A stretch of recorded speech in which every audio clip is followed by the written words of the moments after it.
নমস্কার বন্ধুরা, আমি সঙ্গীতা টেস্ট অফ বাঙালিয়া রান্নাঘরে তোমাদের সকলকে স্বাগত জানাই। ভিডিওটি প্রথম থেকে শেষ পর্যন্ত দেখার অনুরোধ রইল সকলকে। আজকে আমি সয়াবিনের কষা রান্না করব, তো চলো শুরু করি। প্রথমে আমি সয়াবিনটাকে গরম জলে ফুটিয়ে নিয়ে সেদ্ধ করে ভালোভাবে ধুয়ে রেখে দিয়েছি। তারপর দুটো আলু কেটে নিয়েছি, আর দুটো পেঁয়াজ কুচি, রসুন কুচি আর আদা কুচি আর 3টে কাঁচা লঙ্কা রেডি করে নিয়েছি। তারপর আমি মশলাটা করে নেব। এখানে আদা কুচি, রসুন কুচি, লঙ্কা দিয়ে দিয়েছি, কাঁচা লঙ্কা আর জিরের গুঁড়ো, ধনে গুঁড়ো দিয়ে মশলাটা রেডি করে নেব, আর মগজদানা দিয়ে দেব। তো চলো, তেল গরম হয়ে গেছে, কড়াইয়ের মধ্যে আমি আলুটা ভালোভাবে ভেজে নেব। তারপর আমি সয়াবিনগুলো দিয়ে দেব। সয়াবিনগুলো নাড়াচাড়া করে খুব ভালোভাবে ভেজে নেব।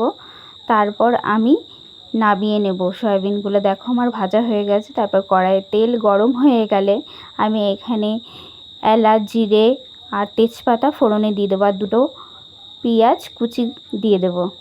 ভালোভাবে নেড়ে চেড়ে একটু ভাজা হয়ে গেলে আমি তারপর দই দিয়ে দেব।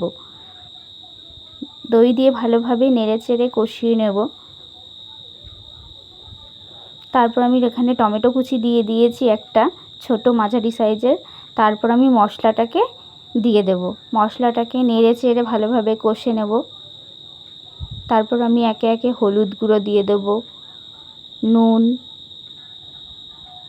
দিয়ে খুব আস্তে আস্তে কষতে থাকবো।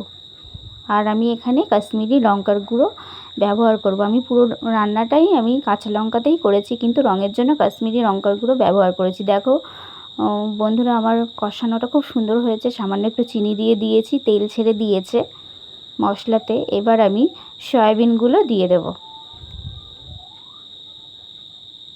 খুব ভালোভাবে নেড়েছে মশলাটা একদম মিশিয়ে দেব। দেখো বন্ধুরা, কত সুন্দর লাগছে দেখতে।